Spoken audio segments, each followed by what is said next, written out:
There's an elephant in the halls of my high school, and it's big, and it's black, and it goes by the name poverty, but that's PC for being black in the 21st century, and the only incentive to address it is addressing the most embarrassing end-of-year school reports. Because focus goes into fixing problems that don't appear on paper, like bumping up those minority test scores just enough to soften the guilt that sweeps the halls at the end of the school year, an absolution on why we didn't really fail them. So the admin chews on pin caps instead of chewing on the problem because it's only an issue as long as the number is glaring enough and numeric glyphs can't reflect the faces of the demographic it's collecting. But ultimately, a student's death stemming from a school shooting is better than potentially offending anyone. A murder is not a dropout, and that's one less failing test score that might get worried about. So maybe instead of a 2% increase, we can get those test scores up to 4 instead of having one student gunned down on the porch of his girlfriend's Section 8. We can have maybe 1 or 2 more. I mean, really, what's one more shooting on the white college can mark up to a pseudo-gang killing if a high school's end-of-year report has a dozen more passing test scores?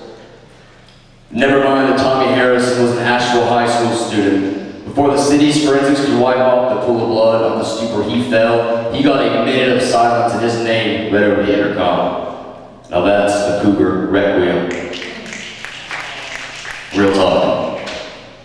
A student took 6 shots a block away from his house, and we hung our head in a school silence while our hallway screamed with guilt that should only be present at the end of the school year when those holy school reports go home. But after that inter-school silence, the school day carried on.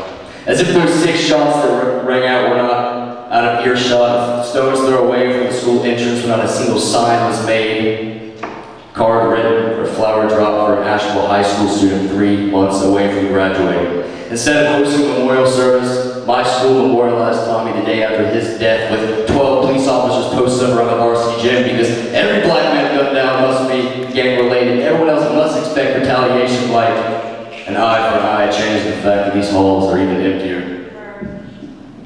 We didn't unify as a school, hold hands and say what we remember. We watched the staff of Asheville High School watch a Chinese circus performance, but I know that I'm this other white AP kid talking about an issue that I know nothing about because all I get to see are those finalized copy of the test scores from the year before. But for comparison, I get to use poetry as a mirror that I can hold up to myself for reflection, introspection, stuff like that. But none of Tommy's friends are up here on this stage writing verses about their memories of him because my high school forgot to pass the memo on to the standard English classes because if they can't pass their test, they probably don't care about art, expression, standard white people things they say. But as no one realized, integration was not the last step on this path, and neglect is still racist and test scores